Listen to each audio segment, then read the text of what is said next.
my juicing wave. This one is the energy one. It has beets, celery, ginger, orange, apple, and I think that's it. But it's good. Once you get past the first gulp, then I can just tolerate it. It has like a very distinct taste. If it's gonna give me energy, I'm here for it. I've been so exhausted. Last couple of days have had me exhausted. I've been feeling a little under the weather between this heat and the storm that we had. We had a little hurricane over here.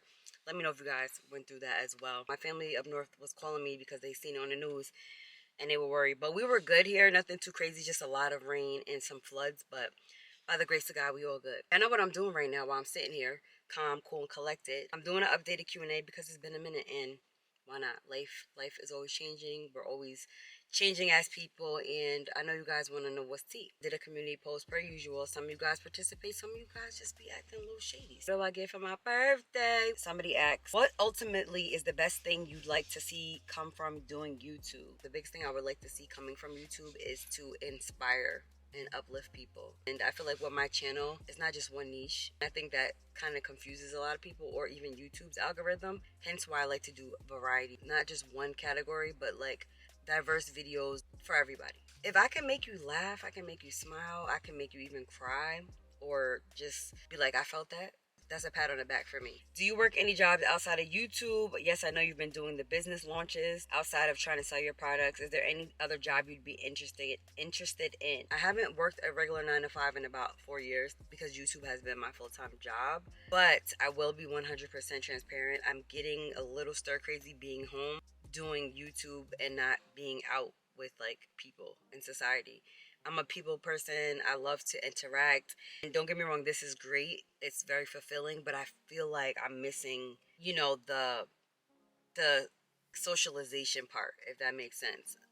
And sometimes you need to find balance because it's great to be home with my kids, right? They get my attention, they get my presence, but then it's like, what does mom have after she's done doing work and, taking care of the kids? So I don't work right now, but I've been filling out applications, y'all. I wasn't going to tell you guys until I got something, but I've been heavily on Indeed, and I think that'll be good for me to definitely start working again, even if it's part-time. Justice is going to start kindergarten. Girls are in school, so it will allow me time to go to work while they're in school and come home before they get out of school, and I can still have time to film my videos. So I miss the work field, and I've said this before, I have a passion for helping people. So I was in the medical field working with elderly people for many years. If I don't get back into that, I'm probably going to use my phlebotomy certificate, which has probably accumulated nothing but dust because I haven't used it. Most likely going to be in the medical field working with somebody, helping somebody. Have you made any friends since you moved from New York? That word friend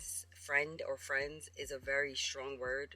That's something that I had to realize in my big years. I used to say that word. Why do I feel like something's crawling on my arm? Like it's giving heebie-jeebies. I used to say that word too loosely, and it did nothing but come to bite me in the butt because a lot of people that you consider being your friend, they're really not your friend. So now that I have more an understanding of what a friend is, they're really hard to come by. I met people, I say hi to people, but as far as like friend, no. My friend is the Lord. Because I just don't really, it's not that I don't trust people, but you just don't know. People are just, they're so quick to flip-flop or switch on you if it doesn't benefit them, or, I don't know, people just weird. So, yeah, friends. Mm-mm. What's going on between you and Eddie? Are you guys still together? Is he still in North Carolina with you? Eddie and I have children together. We were married once upon a time. We have been around each other for many years, more than a decade. So we are going to always have that communication, be around each other, just like you guys probably. Nothing is perfect. There's going to be good times. There's going to be bad times. There's going to be a lot of bumps in life. What you do with those experiences is all up to you. You know what I mean? The problem is people, they judge too much and they have so much to say, but those are the naysayers. Those are the ones who are on the outside. To answer your question, because I'm like getting all over the place, right now I feel like Eddie and I are doing great, learning ourselves and getting ourselves together. If you've been here, you know like all of the stuff, you know enough. But we're cool. We are cool, and we're gonna always be cool. Let's see. All right. Somebody asked, would you do a big chop again? I was actually thinking about doing something different. Like I always say, wanted to do color. I wanted to. I thought about it. With the color, I was thinking about going short again, doing a big chop. If not a big chop, maybe doing like a bob cut. And I'm not gonna tell you the color because I might just do it. But yeah, I definitely would do a big chop again because honestly, hair is just hair. Again, it does not define you. It does not change who I am or take away from who I am. How does it feel developing a relationship with God? That is a very liberating feeling for me. And it does feel lonely sometimes because not everybody that you surround yourself with is there and understand that journey, your journey. Sometimes, like when I'm around people, I can't really talk about those things because they can't relate, and it just feels weird. When you are seeking God and you're like building a foundation and a relationship with Him, I'm able to see things better than I ever been able to. So I can see, I can feel when something is wrong, energies are wrong, certain things I don't want to tolerate, my spirit will be bothered by it. I can walk in a room right now with people and I can instantly feel if something is off. It does get lonely, but I also realize that God will sometimes remove people from you to show you. Sometimes people are only here for a season. Sometimes people are here for a reason. And for that, we shouldn't question why God brings people into our lives just to remove them. He knows what's best for us. So it does feel lonely sometimes because the people that I felt like I used to run with or would have conversations with or want to hang out with, they no longer serve purpose because I'm not doing what they're doing. I'm not on that type of time. I don't even think the way they think. I know that I'm never lonely when I have God. He's all that I need. He will never leave me nor forsake me. And I love that. And I say that and I have to remember that because people around us, they will leave us and they will betray us. I love who I'm becoming now that I'm putting God as the center of my life. I've always been a believer, but God was never my first choice. God was never my first go-to. It was always when I was feeling desperate, I would call on Him. But now I'm adding God into my sentences more and as far as my actions as well, so that it's molding me and shaping me. What brings you peace when you're having a rough day? Pull it up, pull it up. No, I'm just kidding. I don't drink. I don't drink. I don't smoke. I don't nothing. Honestly, when I'm having a real bad day, buying something usually makes me feel better. Or just going to sit by water usually really does something to me. Also, my kids. Surrounding myself with genuine people, pure people, innocent people. No greater feeling because my kids' love for me is it's unmatched. It's unconditional, and they do it for me. What are your biggest obstacles in life when it comes to fear or anxiety that you are still trying to overcome? Where I'm supposed to be in life. I just feel like at this age in my 30s, I'm still unsure the road ahead of me. I envision myself at this age being, somewhere farther. I think sometimes for me, that's where the fear and anxiety comes because life is never stopping. Time stops for nobody. Kind of like you have to keep pushing and moving even when life is lifing. I think for me, I put so much pressure on being so much farther than I am and not allowing myself grace for all that I have done and how far I've actually come. So I guess just finding out what my purpose is brings me a lot of fear because not knowing what's gonna be in the next 5 years. Although I have so many goals that I set for myself, when you can't see it happening for you, it can be very scary, especially when you feel like you have set standards for yourself. I don't know, I think my age making me get more anxious. Also seeing people that I know who are older than me still have nothing to show for. You know what I mean? Like they didn't take the time to actually put into themselves or make something of themselves. And I think that's very scary because the way the economy is and the way people are struggling, very hard to survive if you don't have a foundation, a strong foundation. Wanting to be financially set and making sure that I'm always having multiple streams of income that is going to benefit me in the future and for my kids. What made you want to make hair products? I've always loved doing hair since I was a little girl. Barbie dolls, every Barbie doll you think of I had, and playing with the hair, cutting the hair, just styling the Barbie's hair. It was always so much fun to me. And then I started doing my own hair. I was always very creative when it came to hair. And once I decided to go natural and just started reading and researching like hair, being so amazed with using DIY products in my own hair and obtaining waist length hair from doing a big chop, like literally a teeny weeny afro, that was like inspiration. Like, I was my biggest inspiration. Of course, there's other people that I was like, oh my goodness, I love their hair, but I'm my biggest inspiration because I started from the bottom and I grew my hair with no vitamins, no nothing. So I felt like when I was able to do that for me, I wanted to share it with the world and help other people who don't have the knowledge and who don't feel as confident with their hair, and just have people of all genders and nationalities love their hair and all of its stages and textures. Hair can grow if you properly take care of it. What would you tell your younger self today? Whew, that's a real good question. I would tell my younger self a lot of stuff, but most importantly, like the main thing, that I love her and I see her, and that you're a warrior. That's a triggering question right there. We will not cry. Are you currently dating? Yeah, at this point, I just feel like my luck with men, somebody got something on me because, listen, I'm going to be so real with you guys. I went out on a few dates since I've been here. They're just, I don't know. First, I was just like, maybe it's me.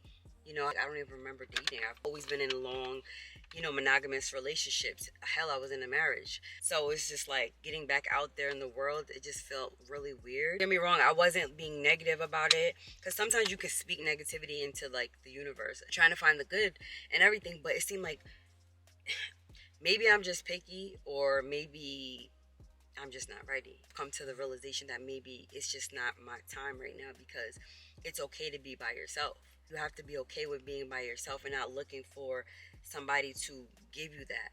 And that's what was hard for me to realize, because I'm like, why is this such an urgency at this age right now? Like, why am I stressing the issue so much to like have somebody, and why can't I be okay in my own company? And I think that a lot of people struggle with sitting with themselves. It may go off just a little bit, but like it's on my heart. Like, people have a hard time actually sitting with themselves, because sometimes it can be an uncomfortable situation when you're by yourself in your own thoughts. Why people go out, they go to the clubs, people drink, they smoke. They are trying to put a band-aid over actually digging in and diving into those uncomfortable, triggering parts of our lives that we just kind of like try to bury. To be honest, that's something that I still have to work on, because I don't really feel 100% complete just being alone by myself. So now I'm doing work with Michelle to see, like, why don't I like being by myself? What am I feeling when I'm by myself? And what can I do to alleviate those uncomfortable feelings? Stop the fear of being alone. Soul searching. Sadly, people just don't want to touch on those subjects because they are painful. They are triggering. Triggers are not from current day situations. Triggers are from childhood trauma that we have not dealt with, that resurface or have never left us. They come with us, and they will follow you until you're ready to just start, one by one. That's what I'm learning, because I have a lot of triggers and a lot of things that I didn't want to deal with, because it hurts. It's too painful. Like, who wants to unravel things that have hurt us to the core, make us feel depressed, cry, whatever the case, make us literally want to just, like, you know what I'm saying? It can be that bad. But I realized that if there's certain behaviors that we all have, unhealthy behaviors that attribute to traumas. The dating scene, it would be great, but I'm waiting. What advice do you have for people who may want to start their own YouTube channel? What's taking you so long? Honestly, just do it. Don't wait for the right time. Don't wait for the right equipment. If that's something that you want to try, I say do it. Life is all about experiencing things and trying things. Some things may work and some things may not work. Regret is the worst feeling. So I'd rather do something and it not work out than to not do it and live with regret. So I say do it. Give it a shot. Faith as small as a mustard seed is all you need. If you believe in yourself, that's all that matters. What's your favorite store to shop? I have many stores, but if I had to choose, I'm definitely going to say Target, aka Target. I love Target. Something about Target that just brings me so much joy. Even on the days that I don't even buy anything, I just like to sometimes just browse and look at the decor or whatever the case. Like, Target just brings a lot of good energy to me, into my mind. So I'm going to have to go with Target. What habits have you implemented to grow your relationship with God? Thanking God as soon as I get up. Like, before I even get out the bed, just thanking God for another day. Just appreciating the small things that I have, and even my small victories, having more gratitude. You know, I feel like when you have more gratitude, then you life is more exciting and more peaceful for you, instead of not showing any type of gratitude, being ungrateful and complaining about everything. That just causes misery. You will never see the good in anything. So just showing gratitude is such a big thing, because you may not be where you want to be in life right now, but you are here. You're here to see another day, and people don't understand that being able to be alive is such a big deal. Being able to wake up is such a big deal. Being able to talk, to walk, to have food and shelter is such a big deal. So gratitude is a real big thing for me. And also, I've made sure to buy self-help books and like daily devotional books that I keep right next to my bed, so that that's a reminder to pick it up and just read, even if it's just for 5 minutes. You know what I mean? Just giving some one-on-one time to God. That's all you really need to build a habit. Doing something every day, even if it's for a short period of time, it forms habit, and then it's just like second nature. So I think that has really been helping me stay on track. And of course, I've been very faithful with going to church. I did miss last Sunday because of the storm, but being in the house of the Lord does something to me, because it's teaching me something, but it gives me something. My spirit is filled for the week, able to, take that message and implement it into my day-to-day life. And remember, when life does get triggering and hard, I know what I need to do. And that's pray, right? Stay prayed up. Are you moving back to New York? Listen, I miss New York so bad for certain reasons. But I miss the pizza and I miss the Chinese food. Like, y'all don't understand what I could do right now, what I would do right now for some rib tips and some white rice and some broccoli. But that's besides the point. If I could, I might think about going back. But honestly, the way the prices are set up is disgusting. Like, I was looking on the rental websites, and the prices are literally more than a mortgage. They are getting higher and higher, and these landlords are out of their damn mind. So yeah, I'm gonna have to play this out for a little bit until I get rich. What is your current view on marriage? Would you consider getting married again? Marriage is such a beautiful thing, especially if two people understand each other, value each other, and respect each other. It's such a beautiful thing to have a companion to grow old with, wake up to them, and never get tired of their love. Like, always crave that one person. And I feel like there's love for everybody. There's that one person for everybody. Some people just never find it, and it's not because they're not worthy of it. They just don't find it. Would I remarry again? I would love to find love, and I would love to find my person that I can grow old with no limitations, no fear, no doubt and stuff like that. So to answer it, yes, I would love to be married again and find that person.